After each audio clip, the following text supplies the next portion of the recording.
हम उत्तरकाशी के उस इलाके में मौजूद हैं जहाँ पे गत 5 अगस्त को एक जलजले के कारण तबाही आ गई थी। एक ऐसी तबाही जिसमें ना केवल 50 लोगों की मौत हुई बल्कि एक समृद्ध और जीवंत कस्बा तबाह हो गया। आज लगभग 2.5 महीने बाद हम उसी इलाके में ये देखने और समझने के लिए आए हैं कि अब यहाँ के लोग जो आपदाओं के कारण अवसाद और तमाम तरह की जटिलताओं से गुजरे होंगे उन पे अब क्या बीत रही है। हम ये भी देखने आए हैं कि यहाँ के लोग कि अब जो पूरा जीवन का जो घटनाक्रम है वो किस तरह व्यतीत हो रहा है और ये भी कि इन तमाम तरह की चुनौतियों से वो किस प्रकार निपट रहे हैं। 5 अगस्त को दहराली में आई आपदा में न जाने कितने ही सपने हमेशा के लिए दफन हो गए। 50 से ज्यादा मौतें और आजीविका के तमाम साधन खत्म हो चुके हैं। हर ओर सिसकियां, बेबसी, खालीपन और टीस महसूस की जा सकती है। लोग अभी भी अपनों को जमींदोज हो चुके घरों में तलाश रहे हैं। उन्हें पता है कि लगभग 60 फीट मलबे के नीचे उनका बेटा, पिता और पति दबे हुए हैं, लेकिन वो बेबस हैं। तकरीबन 2 महीने बाद अब यहां सर्दी की आमद होने लगी है। कुछ ही दिनों में बर्फ हर तबाही के निशानों को ढक लेगी। यहाँ के बाशिंदे जिंदगी को फिर से पटरी पर लाने की कवायदों में जुटे हैं, लेकिन जख्म इतने गहरे हैं कि कई लोग उससे उबर पाने में नाकाम साबित हो रहे हैं। पिछले दिनों गहरे सदमे के कारण एक बुजुर्ग महिला ने भागीरथी नदी में छलांग लगाकर आत्महत्या कर ली, जबकि गांव के कई युवा इस कदर सदमे में हैं कि उन्हें एंटी डिप्रेशन की दवा तक खानी पड़ रही है। सौरभ पंवार के छोटे भाई गौरव भी उस दिन दहराली बाजार में मौजूद थे। गौरव का शव भी अभी तक नहीं मिल सका है। अपने भाई की मौत के बाद सौरभ अंदर से टूट चुके हैं। दिन पहले से कई लोगों को आभास भी हो रहा था कि ये गार्ड का आएगा, लेकिन मालिक बोला आराम से जा रहा, थोड़ा गार्ड कर देते। तो हुआ ये कि उस दिन फिर मैंने फ़ोन किया एक लड़के को, जब लग गया था कि सीटी मार रहे थे सामने गाँव से, तो मुझे लग गया था गार्ड। इतना सोचा नहीं था कि इतना भयानक आएगा। तो फिर मैंने माजिद वो कहाँ कि गोलू कहाँ है, गोलू बोलते थे, गौरव नाम था, कि दुकान जा रहा था। फिर दोस्त को क्या फ़ोन यहाँ सब बोला कि बाढ़ आ गई, सब मर गए। तो जिससे भाग के आया, सामने से देखा तो बहुत भयानक मंजर था। फिर क्या होना था, फिर उसके बाद मैं सारा गाँव वहाँ से देख गया सामने से। हमारे वहाँ से माता जी है, तो तब नहीं कर रही हो, और एक होता ना कि मन होता है कि विश्वास नहीं कर पा रही है क्या जी हुआ? विश्वास भी नहीं, और एक होता ना कि चलो शुरुआत करते हैं और कि काम चलो अपना काम करते हैं, फिर वो भी नहीं हो पा रहा। मतलब एक प्रिपेयर होता है, तो ये तो है थोड़ा कि लोग बहुत उसमें हैं कि ये क्या होगा। जिस टाइम पे मेरे भाई की हुई थी 1-1.5 महीने तक तो मैं भी मतलब नींद ही नहीं आ रही थी, वो पर नींद खत्म। सर मैंने एंटी डिप्रेशन वाली खानी पड़ी बहुत। अब भी यह है कि कभी कभी ऐसा लगता है कि मतलब कि भरोसा नहीं होता। ठीक है सर भाई।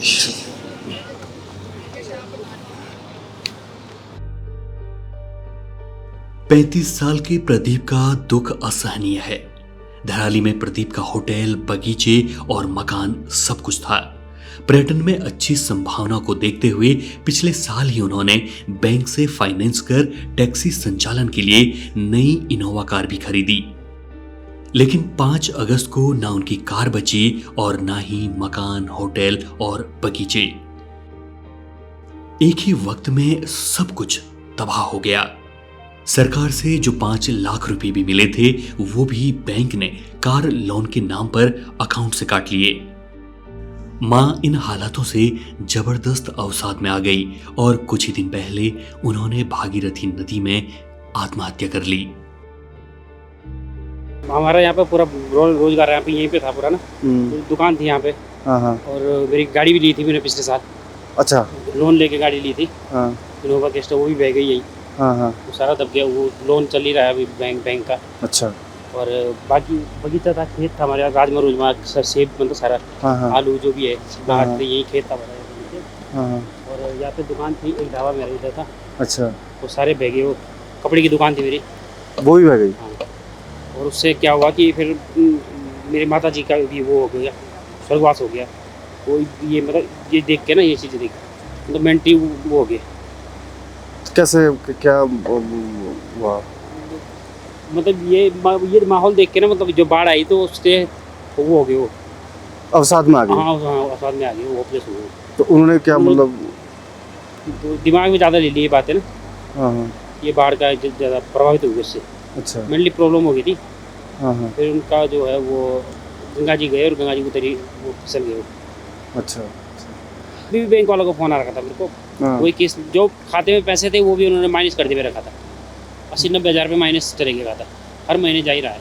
30-40 हज़ार 35 हज़ार रुपये किस्त है पर मंथ। अच्छा। जी। तो आपने यहाँ जिला प्रशासन से या किसी जो अथॉरिटी है उससे कोई ऐसा गुहार नहीं लगाई कि? डीएम साहब के यहाँ मैंने एप्लीकेशन दी थी, बट वहाँ उन्होंने कहा कि ये हमारे अंडर में नहीं आता, ये केंद्र सरकार से होगा, जो भी राज्य सरकार का इसमें तो तो ऐसे में फिर आप लोन कैसे भरेंगे जब आपके पास आजीविका का कोई साधन ही नहीं है? बड़ी आफत हो रही सर, मुश्किल है। अभी जो अपने खाते में पैसे भी थे वो भी सारे बैंक वालों ने काट दिए। हाँ। जो बचा हुआ था मतलब अपने लिए जीवन यापन करने के लिए पैसे बचा था वो भी उन्होंने काट दिए। बाकी फ़ोन पे दबाव, फ़ोन पे फ़ोन कर रहे हैं कि आप किस्त भरो, ये करो। ऐसे ही कुछ कहानी बुजुर्ग महावीर सिंह पंवार की भी है, जिन पर भाग्य ने महज इतना ही तरस खाया कि उनके बेटे आकाश का शव मलबे से बरामद कर लिया गया।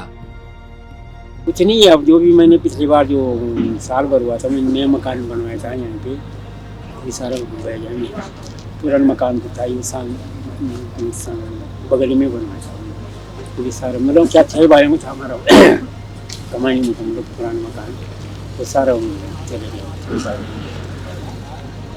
हाई नहीं, मतलब 6 भाइयों में था मकान, हाई नहीं रहने। तो अब आपके बेटे की तो बॉडी मिल गई थी ना? हाँ, खाली मेरे बच्चे की बॉडी मिली, वो भी शायद उस समय भाग कर चले गए नदी के किनारे। आपदा के 2.5 महीने बाद भी गांव में हर ओर अवसाद साफ देखा जा सकता है। कोमल नाम की एक नवविवाहिता के पति भी लापता हैं, लेकिन कोमल ने इस बार करवा चौथ व्रत भी रखा और हर वो धार्मिक अनुष्ठान किए जो उसके पति की लंबी आयु के लिए अक्सर वो किया करती हैं। 5 तारीख को जो आपदा आई थी उस दिन से मेरे हस्बैंड मिसिंग है। अभी तक उनका कुछ भी पता नहीं चल रहा है और स्टार्टिंग डे फर्स्ट से ही मुझे ऐसा लग रहा है कि शुभम को कुछ नहीं हुआ है। शुभम जहाँ भी है सेफ है। हाँ, चोट लगी होगी, वो अपने पैरों पे खड़े नहीं हो पा रहे होंगे, मेंटालिटी भी उनकी थोड़ा सा होता है ना, इतना सब कुछ देखने के बाद। मतलब मेरा जो स्टार्टिंग से था वो यही सारी चीज़ें मेरे दिमाग में चल रही थी। इसके अलावा जब मैं धराली गई थी तो मैंने वहाँ पर NDRF SDRF की टीम मेंबर्स को बोला था, वहाँ के जो कमांडेंट ऑफिसर थे उन लोगों को रिक्वेस्ट किया था कि जितने एरिया में हमारा होटल था या उसके 10 मीटर की डिस्टेंस या 50 मीटर की डिस्टेंस पे जो उनका रडार सिस्टम वगैरह था, उन सारी चीज़ों से मैंने स्कैन वगैरह करवाया, सर्च करवाया। कुछ भी हम लोगों को वहाँ से नहीं मिला, ना कुछ वहाँ पे ऐसा पता चल पाया है कि वहाँ पे कोई है या नहीं है। बट मुझे फिर भी इतना सब कुछ देखने के बाद मैंने मतलब अपनी आंखों से हर चीज़ देख ली है, बट फिर भी मुझे ये है कि नहीं, शुभम जहाँ है सेफ है। क्या है कि जब ऐसी इस तरह की सिचुएशन जब होती है, हर जगह हुई है, धराली में जा भी, तो मैं पर्टिकुलर इस जगह की बात करूँगा। इतने खुशहाल लोग, इतना सब कुछ यहाँ पर था, मतलब हर कोई अच्छा पैसा कमा रहा था, अचानक सब वॉश आउट हो गया। तो जिस लड़के की आप बात कर रहे हैं, सौरभ की, जो अभी बता रहा था कि एंटी डिप्रेशन दवाई खा रहा है, तो हालांकि गवर्नमेंट ने तुरंत उसके बाद यहाँ पर पूरी उन्होंने साइकोलॉजिस्ट की टीम पूरी पहुंची थी यहाँ पर और दवाइयाँ दे रहे थे, पता कर रहे थे वो घर घर पे। लेकिन क्या है कि हमारे यहाँ ना पहाड़ों में एक अलग सा कल्चर है हमारे यहाँ ना। हमारे यहाँ ऐसा नहीं कि जैसे प्लेन्स अर्बन शहरों में होता है कि आप सिटिंग ले रहे हो, काउंसलिंग ले रहे हो, कि आप बोल रहे हो कि भाई काउंसलिंग होगी आपकी, उस तरह का नहीं है यहाँ। काउंसलिंग थोड़ा दूसरे टाइप की होती है। अभी जैसे आपने देखा होगा हमारा जो सहकारिता का काम चल रहा है, जो हमने युवा सहकारिता बनाई है, उसमें हम लड़कों को इंगेज करना चाहते हैं। तो उनको तो ज़िंदगी भर ये मलाल तो है क्योंकि उनका लाखों का करोड़ों का होटल बह गया, लेकिन उनको वो एक होप है कि यहाँ पर हम नया काम कर रहे हैं। तो ये जो एंटी डिप्रेशन वाला है ये बहुतों को दिया है लोगों ने, यहाँ पर गवर्नमेंट ने काम भी किया है यहाँ पर, लेकिन इनके लिए सही तरीके से परमानेंट एक वो होता है ना, जो अगर इनके लिए हम इनका अगर अवसाद का अगर हम ट्रीटमेंट करना चाहें तो उसमें ये है कि अब बाढ़ के बाद क्या। तो बहुत लोगों को अब मैं मतलब जो मैं 8 तारीख से मैं यहाँ पर हूँ, 5 को बाढ़ आई थी, 8 को मैं यहाँ पहुँच गया था, अभी मुझे कम से कम काफ़ी दिन हो गए यहाँ पर, 2 महीने से ज़्यादा हो गए। तो मैं देख रहा हूँ कि बिहेवियर में बहुत चेंज है, क्योंकि मेरे तो सारे रिलेटिव हैं और अजीब सा बिहेव हो रखा है, और उनको बेचारों को खुद भी नहीं पता कि अजीब सा बिहेव हो रखा है, वो कर रहे हैं क्योंकि वो ही अवसाद है और इस पे ये है कि एक तो उनको उम्मीद नज़र नहीं आ रही आगे कि क्या करना है, और होप्स हो कि अगर कोई अच्छे तरीके से इनकी आजीविका रिस्टोरेशन लाइवलीहुड के लिए काम हो अगर, तो ये डेफिनेटली उससे बाहर भी आएंगे। तो किस तरह का अवसाद है? अभी देखो जैसे हमने सौरभ की ही बात की, तो सौरभ बहुत पढ़ा लिखा लड़का है, बहुत समझझदार है, तो उसने समझा कि मुझे ऐसा हो रहा है, उसने बात की हमसे, तो हमने फ़ोन किया था, यहाँ पर डॉक्टर साहब लोगों की टीम थी यहाँ नीचे स्पेसिफिक होटल में, तो हमने उनको फ़ोन किया कि यहाँ एक लड़का ऐसा बता रहा है, तो वो गए, उन्होंने उनको पिल्स वगैरह दी। तो एक तो इस टाइप के होते हैं जो जागरूक होते हैं, उन्हें पता है कि मुझे कुछ हो रहा है, मेरे साथ कुछ घटित हो रहा है। दूसरा क्या है, जैसे हमारी एक बहन है, उनके हस्बैंड मिसिंग है, मतलब वो कह रही है उनको मिसिंग है, तो वो मानने को तैयार नहीं है कि वो कहीं कुछ हो गया है उसके साथ ना, तो वो उस तरीके से जी रही है, वो दूसरा टाइप का मसला है।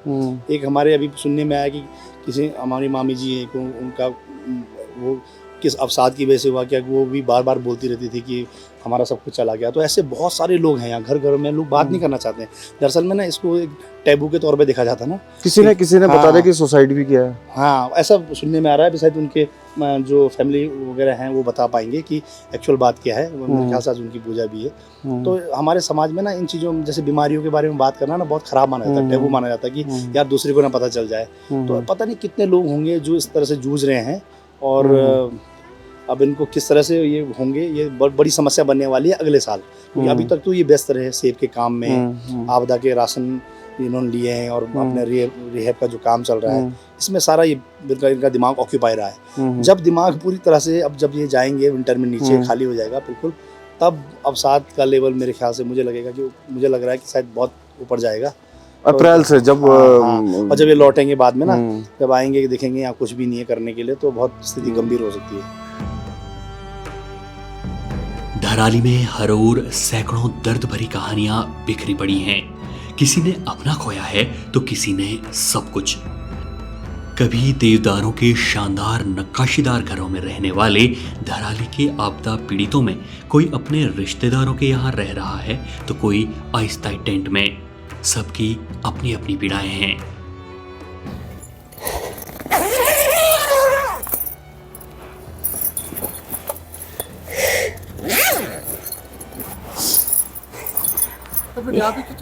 ये हाँ, जब बेटा आपदा है, आजकल ठंड होना नहीं पावा पड़ना ना, एक भीतर 3-4 आदमी रहना,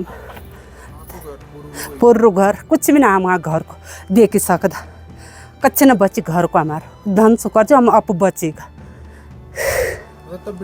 एक ही टेंटी पार हम टेंटी पार।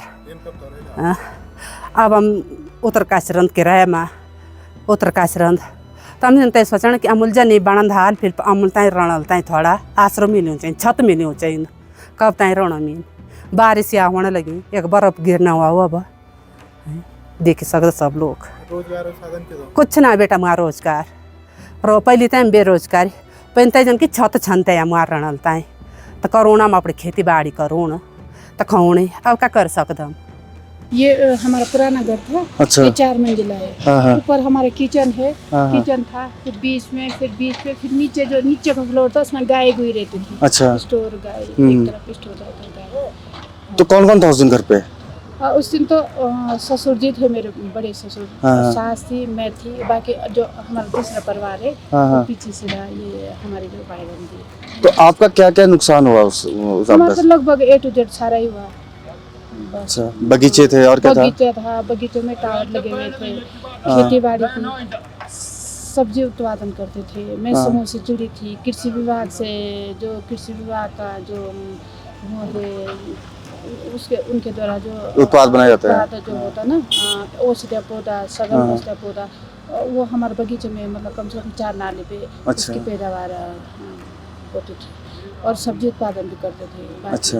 काफ़ी बगीचा काफ़ी बड़ा था। तो आप लोगों का सब खत्म हो गया? बस नाम मात्र, ये बिल्कुल एक ढांचा है मकान का। ये पीछे से आप देखेंगे, इसके पीछे से जाएंगे तो ये पूरा इसका ऐसा खोखला बन रहा था, कुछ नहीं, मतलब कुछ भी नहीं बचा। तो आप रह कहाँ रहे हो? आजकल तो माई के मुखवा में, वहाँ तो गाय हुई हमारी बच्ची। अच्छा। तो गाय भी वहीं ले जा रही थी। हाँ। अपनी मम्मी लोग। तो आजीविका अब आगे भविष्य में कैसे चलेगी? वही तो अब देखेंगे, खेती बाड़ी करेंगे। अब फिलहाल जो हमारी जो थोड़ा बहुत जो कृषि थी, तो हम इधर तो ज़्यादातर हमारा बागवानी था, सब्जी उत्पादन और वो करते थे। और जो अन्य हमारी जो कृषि राजमा वगैरह, वो थोड़ा दूसरे गांव में दूसरों के खेतों पे करते थे। दूसरे खेतों में करते थे। ऐसा मुआवजा तो जो 5 लाख जाता जो प्रशासन की तरफ से, वो तो सभी को दिया। जो मतलब जो पूर्ण क्षति जिनका मतलब जो घर से बेघर हुए उनको भी मिला, जो अपूर्ण क्षति में तो उनको भी मिला। तो वही हमें भी मिला। बाकी अन्य ऐसे संस्थाओं से या एक अन्य गांव से छोटी मोटी धनराशि वो तो मिली सहायता के उसमें ना, थोड़ा बहुत। एक तो जैसे ये दिख रहा है, अगर यहाँ दोबारा खेती करना चाहे तो उपजाऊ तो बिल्कुल भी नहीं रहेगा। ये तो कई सालों लग जाएंगे इसको उपजाऊ बनाने में। और आगे अगर सरकार जो सोचती, जो हमने सरकार तो कह रही अगर यहाँ से विस्थापन हो जाए तो फिर ये हमारी नहीं रहेगी काम की। पूरा विस्थापन हो जाएगा यहाँ से, हमारे तो तब शून्य हो जाएगा ये। फिर भी अब देखते आगे। पहले हमारा आवास का है ना मुख्य, कहीं पे आवास मिल जाता जैसे सरकार कहती है, फिर ऐसी जगह पे चयनित करती। हमारा ये था, हमारी तो सरकार से ये डिमांड है कि हमें ऐसी जगह पे सुरक्षित उसमें हो जाए ना, कहीं सब लोग एक ही जगह। सर जी वहाँ यहाँ पे मेला भी था उस दिन, वो लंच का टाइम था, लगभग 12:30 बजे की बात है सर। लोग लंच में चले गए थे, कुछ लोग मेरा जो है भाई था यहाँ पे, उसकी बहू थी, एक 4 साल का लड़का था उसको, लेकिन वो अंदर ही थे रूम के अंदर। तब तक वो हम तो घर में थे, तब तक वहाँ से आवाज़ मारी, सिट्टी मारी वहाँ से कि बाढ़ आ गई। लेकिन उस दिन मेला भी था, लोगों को यकीन नहीं हुआ था, लोगों ने सोचा शायद कि मेला की वजह से जो है सिट्टी मारी हुई। लेकिन ये बाढ़, यहाँ से बाढ़ आ गई तो तब चल पता कि जब सिट्टी मारी, लोगों ने हल्ला किया, जब आवाज़ आई सर, बहुत ज़्यादा आवाज़ आई बाढ़ की, तब चला पता कि ऐसा हो गया। जब हम यहाँ तक आए तो पता चला कि यहाँ पे होटल कोई ये नहीं था। तो हमारा सर भाई था, सबसे छोटा भाई, और उसकी बहू थी, एक 4 साल का उसका लड़का था, वो उसमें चले गए सर। हमने उनका जो संस्कार होता है ना सर, वो तो हमने कर दिया सर जी। अब बॉडी तो कैसे किया आप लोगों ने? नहीं सर, मृत घोषित हो गए ना वो। सरकार ने ये किया कि भाई जब पंडित जी, हमने जब रीति रिवाज से होता ना सर, तो पंडित जी ने बोला कि 45 दिन बाद उनका अंतिम संस्कार होता है, जिनकी बॉडी नहीं मिलती है, तो उस ढंग से किया सर। नहीं सर, अब बॉडी नहीं मिलनी चाहिए, संस्कार बोलते हैं कि बॉडी अब नहीं मिलनी चाहिए। हमने अगर मिल भी जाए तो हम देख नहीं सकते, उसको देखना नहीं है। कभी धराली उत्तराखंड के उन समृद्ध गांव में से एक था जहां पलायन बिल्कुल भी नहीं था, बल्कि यहाँ के लोगों ने अपनी मेहनत से नेपाल, राजस्थान और बिहार के कई बेरोजगारों को अपने यहाँ रोजगार दिया हुआ था। लेकिन आज जब यहाँ कई युवा बिल्कुल बेरोजगार हैं और गहरे सदमे में हैं, ऐसे में कुछ युवा फिर से धराली में नई उम्मीदों की कवायदों में जुटे हुए हैं। तो आप में से ज़्यादातर वो युवा हैं जिन युवाओं का यहाँ पे कोई ना कोई प्रतिष्ठान था, आजीविका थी, और वो अब जो फ्लड आया था वो उसमें वो हो गया है। आप ये बताइए कि आप जैसे इस समिति से जुड़े हैं, तो आप डेली आपका क्या रूटीन रहता है? मतलब सबसे पहले आप क्या करते हैं, कैसे आप पूरे वर्कआउट वगैरह करते हैं? जी देखिए सर, सबसे पहले तो मैं अपना नाम बताना चाहूँगा। जयदेव पवार मेरा नाम है और हम युवा सहकारिता समिति से जुड़े हैं। तो सर रूटीन की बात करें तो एक तो हमारा अपना साइड का काम चलता रहता है, जैसे हमारा एप्पल ऑर्चर्ड है, हमारा भी यहाँ पे होटल तो सबका ही था, होटल जो सबके थे जो अपना रोज़गार का था। लेकिन उसके बाद हमें एक वो चाहिए था कि हमें मूव ऑन करने के लिए कुछ चीज़ें चाहिए थी।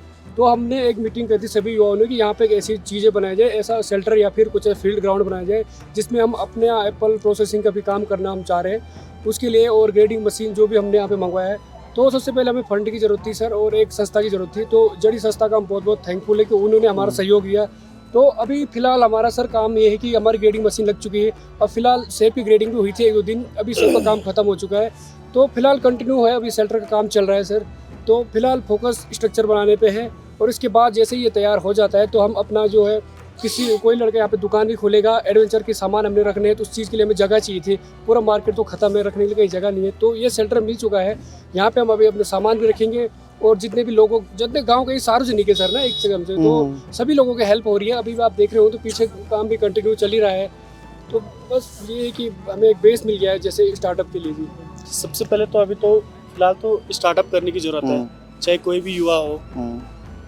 तो उसके लिए मैं यही बोलना चाह रहा हूँ कि अभी तो फिलहाल तो गवर्नमेंट को ही यहाँ पर कुछ ना कुछ अपना इन्वॉल्वमेंट जल्द से जल्द दिखाना पड़ेगा, जिससे क्या होगा कि जो हमारा धराली था पूरे 8 गांव में, क्या पूरे उत्तरकाशी में सबसे ज़्यादा टूरिस्ट का हब था। यहाँ पर नए नए रिजॉर्ट वगैरह बन रहे थे, पर अब क्या हो गया कि अब मलबे में पूरा तब्दील हो गया। तो इसको उभारने के लिए हम चाह रहे हैं कि सरकार या फिर कोई भी एनजीओ अगर बाहर से आ रहा है तो जल्द से जल्द इस काम को, मतलब अप्रैल से या फिर दिसंबर, जनवरी, फरवरी तक इस काम को पूरा करें, जो भी कुछ करना चाह रहे हैं आगे।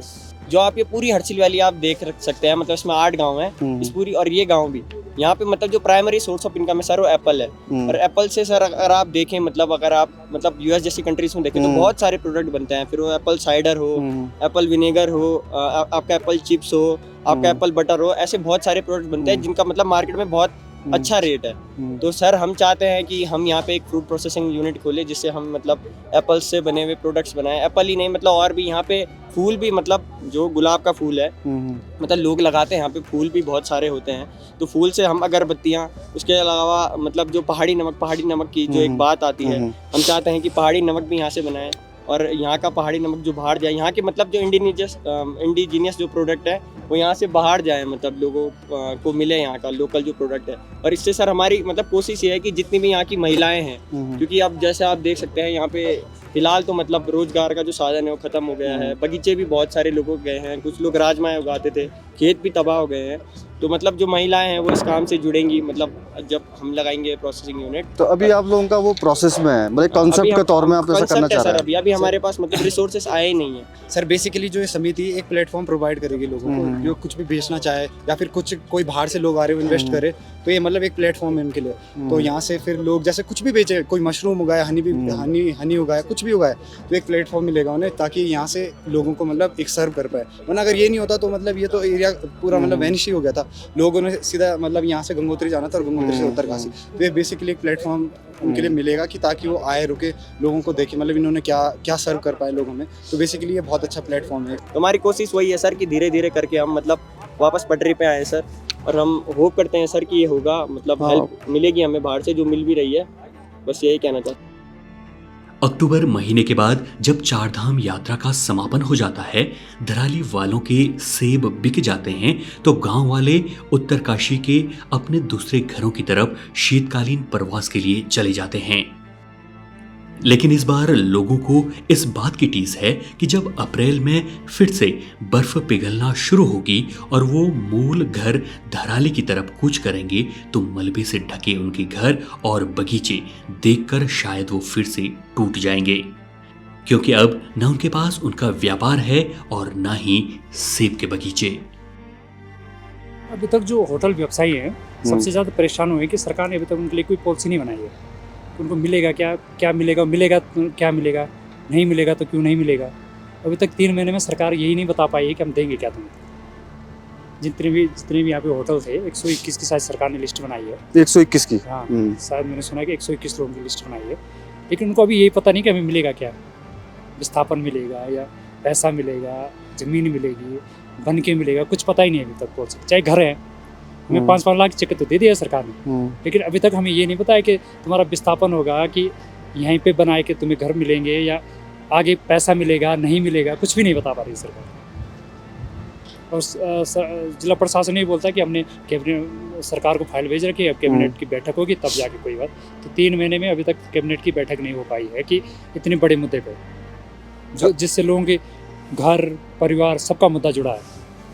अच्छा, बता रहे थे कि पहले जिला प्रशासन ने कहा है कि पहले जो ये खीर गंगा का जो पूरा जो ये धारा आती है, इसका हम ट्रीटमेंट करेंगे और उसके बाद आप लोगों को जो जिसकी ज़मीन उस ट्रीटमेंट के जद में आएगी, तो उसके बाद जो ज़मीन बचेगी उसमें आप लोग अपने हिसाब से उसका निस्तारण करेंगे, ऐसा कुछ? ऐसा नहीं हो सकता ना, ये तो प्रैक्टिकल बात नहीं है कि आप ज़मीन ले लो और उसके बाद ये बोलोगे तुम आपस में कर लो। ये तो प्रशासन को ही तय करना पड़ेगा कि हमें ज़मीन के बदले ज़मीन मिलेगी या मुआवजा मिलेगा। ये तो वही तय करेंगे ना, हम आम पब्लिक थोड़ा तय कर सकते हैं उस चीज़ को कि क्या मिलेगा और कहाँ पे ज़मीन देंगे। वो तो जिला प्रशासन बताएगा ना कि कौन सी ज़मीन देंगे। तो अभी तक प्रशासन ने क्या बात की आप लोगों से? प्रशासन ने बोला कि DPR बन रही है, रोड मैप तैयार हो रहा है और सरकार को फाइल जा रखी है, अब सरकार जैसी संस्तुति देगी फिर हम आगे कार्य करेंगे। नहीं तो वो उन्होंने DPR में क्या संस्तुति जैसे वो बोले कि हम चैनलाइज करेंगे इसको, इसका मटेरियल हटाएंगे, यहाँ पे दीवार सेफ्टी वाल बनाएंगे और आप लोगों को घर मिलेंगे। अब घर मिलेंगे तो कैसे मिलेंगे, क्या मिलेंगे, अभी तक पता नहीं हमें कि पैसा मिलेगा या घर बना के देंगे या आगे उसमें ज़्यादा पैसा देंगे कि नहीं देंगे, ये 5 लाख में ही समाप्त हो जाएगा। ये कई सवाल हैं लोगों के जहन में जिसका अभी तक लोगों को जवाब नहीं मिल पाया आप लोगों को। और फिर तमाम जो आपदा है उसके अवसाद में तो आप लोग हैं ही। सर मैं बोल रहा हूँ ना, एक नया अवसाद भी है। हमारा एक ये है कि हम सर्दियों में उत्तरकाशी चले जाते हैं, 6 महीने हमारे दिमाग में रहता है कि हमने उत्तरकाशी रहना, कोई बात नहीं, जो हमारे पास है वो हम उसमें खाएंगे रहेंगे। लेकिन जब हम मार्च में आएंगे तो जब यहाँ पे आएंगे तब क्या करेंगे? अब जिनके यहाँ पे घर नहीं वो कहाँ रहेंगे? टेंट में रहेंगे या कहाँ रहेंगे? अब 6 महीने तो सरकार किराया दे रही है। चलो हो सके DM साहब ने बोला कि मैं इसको साल भर करवा दूंगा, चलो साल भर भी हो जाएगी, क्या किराया देने से क्या क्षतिपूर्ति हो जाएगी? हमने तो ये भी बोला कि जब हम मार्च में लोग वापस आएंगे तो रहेंगे कहाँ?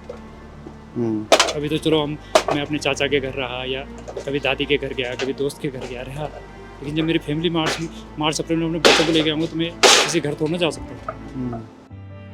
धराली की तरह शायद नेपाल, राजस्थान और बिहार के उन 50 परिवारों की सिसकियां भी कभी महसूस नहीं की जाएंगी जिनके अपनों के शव इस जमीन के नीचे हमेशा के लिए दफन हो चुके हैं।